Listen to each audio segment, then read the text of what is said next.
Well, good morning, lovely ladies and gentlemen. Steve Collins coming to you from cloudy San Antonio, Texas, the second most powerful, passionate, purposeful coach and speaker in the world. What price will you pay for success? What price will you pay for success? And is that even the right question? So, one of the things that I would like to address this morning is a subject that comes up regularly on initial coaching appointments when I'm meeting people for the very first time. And that is simply this: what price are you willing to pay to achieve your results? Because we have a conversation that there are no unrealistic goals. There are really not. If you come into real estate and you sit in my office and you say you have a goal to sell $50 million in real estate, guess what? That is not an unrealistic goal. There's no unrealistic goals. What I run into regularly are unrealistic commitments to the daily activities required to achieve those goals. Nothing more, nothing less, no magic pixie dust that makes a man or woman choose to hustle at a level of commitment that requires immense focus, concentration, time, effort, energy, blood, sweat, and tears to execute daily the boring, mundane facets that accompany mastery. Period. There are no unrealistic goals. There's just unrealistic commitments from people to engage in those daily activities. Daily. Can you eat 7 apples on Sunday? Yes, you can. Won't be the same as eating one a day. Can you go to the gym for 7 hours on Sunday? Yes, you can. Won't be the same as going to the gym an hour a day. There are some things you must do daily. So Zig Ziglar would change and challenge the question, what price do you pay for success? Zig says you don't pay a price for success. You pay the price for failure. You enjoy the benefits of success. You see, pay the price for failure and you enjoy the benefits of success. What price are you willing to pay? You know, real estate is not a complicated business. People are complicated business. Real estate is a very simple business. The more people you talk to and the more confident you are in what you communicate, the more business you will do. Let me save you $10,000 right there. Real estate is simple. It's not easy. Weight loss is simple, not easy. Building wealth is simple. I said wealth. I guess that's Texas wealth. Building wealth is simple, not easy. Relationships can be simple. They are definitely not easy. So let me rephrase that question. What price are you paying for failure? What price are you paying for failure? You know, the CEO of Coca-Cola was interviewed recently, and Gary Keller documented it in his book, The One Thing. If you haven't read it, you really should. If you're interested in living a bigger life that's more efficient, more effective, more powerful, if you are where you want to be and you have no place to grow, then just continue doing what you're doing. The CEO of Coca-Cola says, imagine that you are juggling 5 balls in the air at any given time. These are family, friends, your health, your spiritual life, and your job. You are juggling these 5 balls in the air at any given time. Your family, your friends, your spiritual life, your job, and your health. And at some point you must recognize that your job is a rubber ball. You can drop it and it will bounce back. All the other balls are made of glass.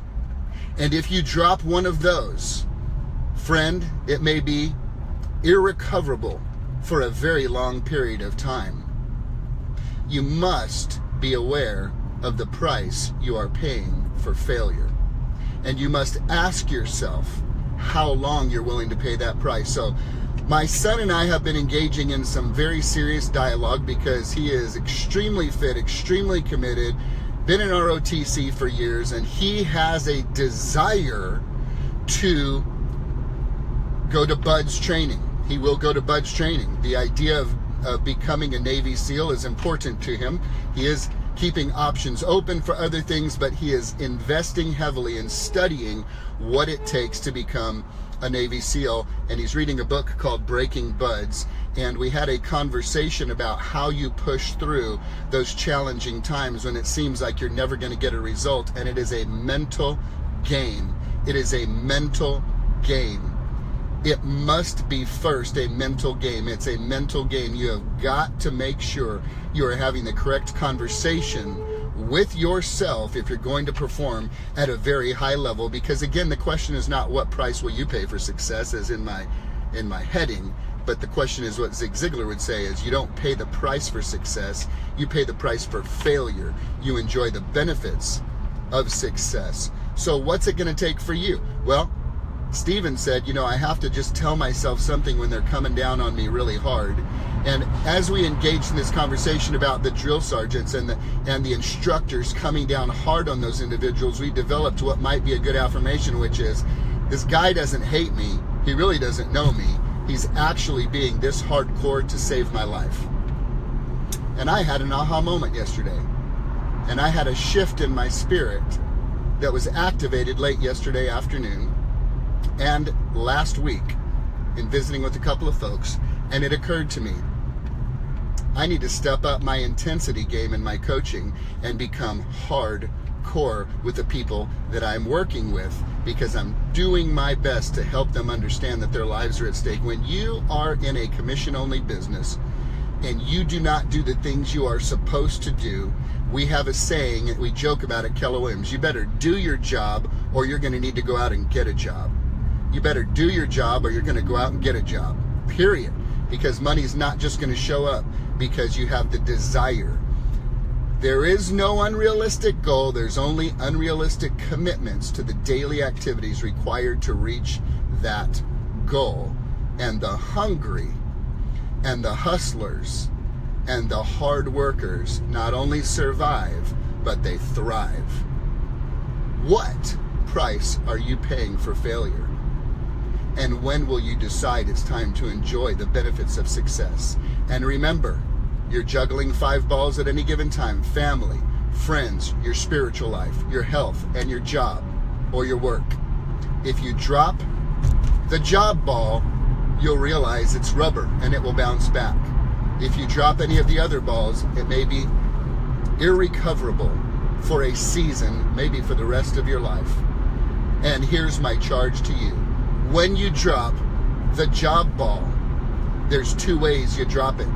You drop it because of circumstances outside of your control.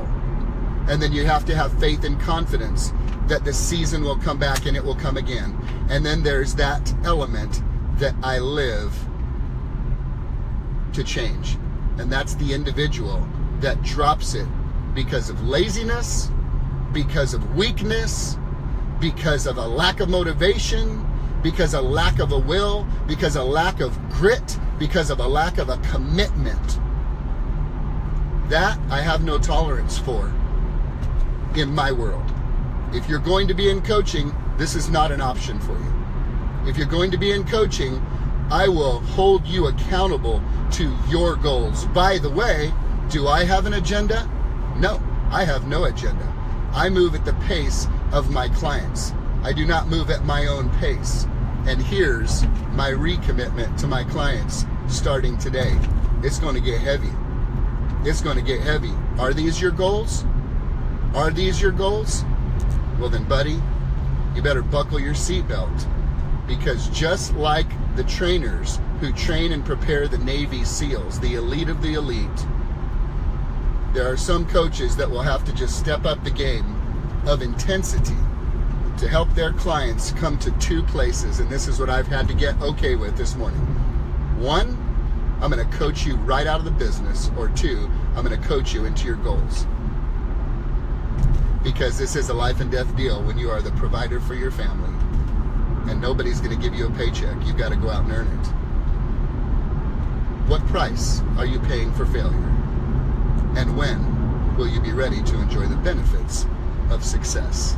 Only you can decide. Have a great day, guys.